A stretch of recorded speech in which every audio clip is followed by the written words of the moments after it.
Hai guys, baiklah kami dari kelompok 9 akan membahas mengenai dasar struktur organisasi. Sebelumnya, saya akan memperkenalkan anggota kelompok kami, yaitu yang pertama dengan saya sendiri. Nama saya Adolfo dengan 3 angka NIM terakhir 190.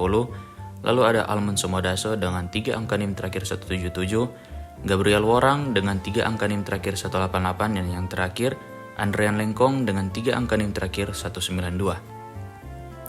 Oke, dasar struktur organisasi. Struktur organisasi adalah bagaimana pekerjaan dibagi-bagi atau dikelompokkan dan dikoordinasikan secara formal. Dalam struktur juga ada hierarki, kewenangan, dan alur penyampaian informasi. Selanjutnya ada tujuan dari pengorganisasian, yaitu yang pertama, membagi pekerjaan yang dikerjakan menjadi tugas departemen yang spesifik. Kedua, koordinasi tugas organisasi yang berbeda. Ketiga, mengelompokkan pekerjaan menjadi satu unit. Keempat, membangun hubungan di antara individual, kelompok, dan departemen. Yang kelima, membangun garis wewenang formal. Dan yang terakhir keenam, alokasi dan deploy sumber daya organisasional. Nah, dalam desain organisasi ada proses yang melibatkan keputusan tentang 6 komponen penting. Apa saja? Yaitu yang pertama, spesialisasi pekerjaan, yaitu sejauh mana tugas-tugas dalam organisasi dibagi ke dalam beberapa pekerjaan tersendiri.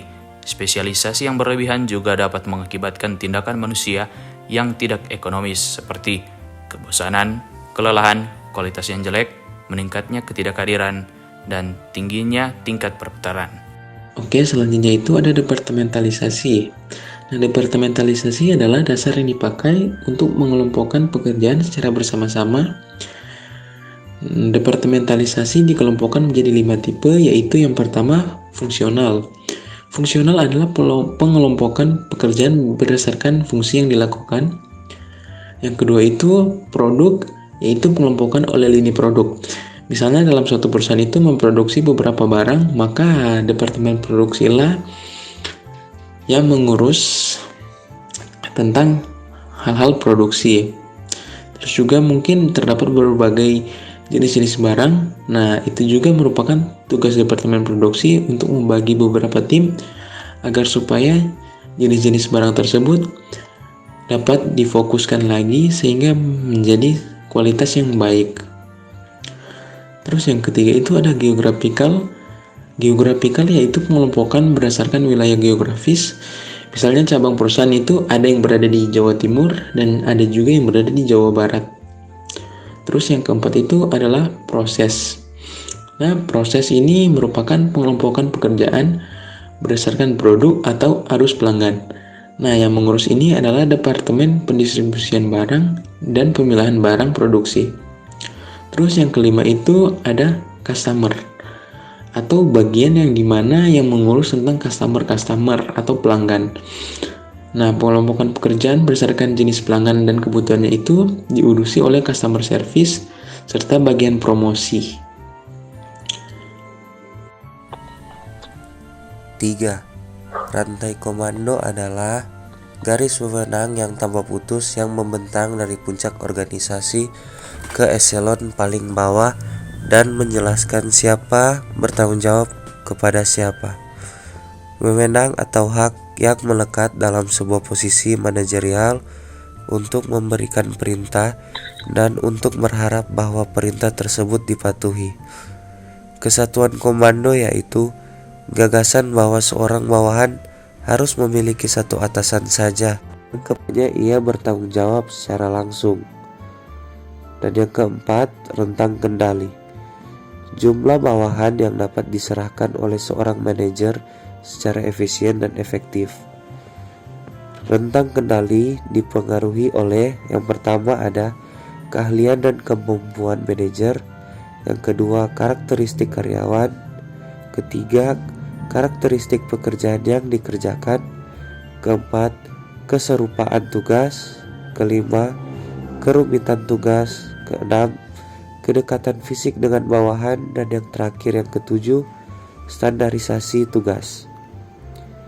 Nah, yang kelima ada sentralisasi, yaitu sejauh mana tingkat pengambilan keputusan terkonsentrasi pada satu titik di dalam organisasi. Pengorganisasian di mana manajer puncak membuat sebuah keputusan dan karyawan level rendah hanya menunaikan tugas yang diberikan.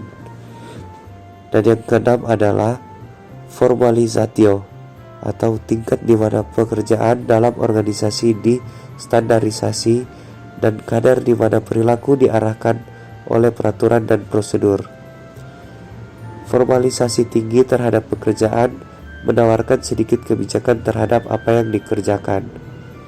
Sedangkan formalisasi rendah berarti sedikit penekanan terhadap bagaimana pekerjaan tersebut harus dilakukan. Desain organisasi tradisional. Yang pertama, struktur simpel. Departementalisasi rendah, rentang pengendalian yang luas, wewenang tersentralisasi pada satu orang, sedikitnya formalisasi. Kedua, struktur fungsional. Departementalisasi berdasarkan fungsi.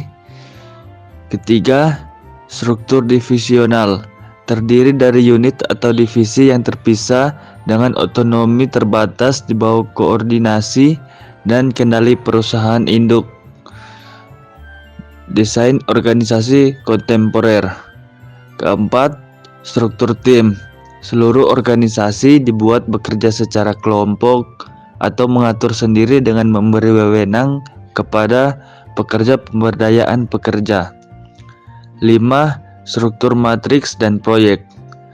Pakar dari berbagai departemen fungsional bekerja sama dalam proyek yang dipimpin oleh seorang manajer proyek. Rantai komando ganda memiliki 2 manajer, manajer bidang fungsional dan manajer proyek. Keenam, organisasi tanpa batas. Desain organisasi fleksibel dan tidak terstruktur yang berniat memupus batasan eksternal antara organisasi dengan pelanggan dan pemasok. Tantangan desain organisasi masa kini: menjaga agar pekerja saling terhubung, membangun organisasi pembelajar, mengelola permasalahan struktur global, dan yang terakhir ada organisasi pembelajar. Organisasi yang telah mengembangkan kapasitas untuk secara kontinu belajar, beradaptasi, dan berubah hingga karyawan menerapkan pengetahuan manajemen mereka. Karakteristik dari organisasi pembelajar adalah: 1. Tim terbuka berdasarkan pada desain organisasi yang memberikan wewenang kepada para pekerja. 2. Secara luas dan terbuka dalam berbagai informasi. 3. Pemimpin yang membagikan visi organisasi, berperan sebagai fasilitator, pendukung, dan pendorong. Yang keempat, budaya berbagai nilai yang kuat, kepercayaan, keterbukaan, dan rasa bagian dari kelompok. Sekian dari kelompok kami, terima kasih.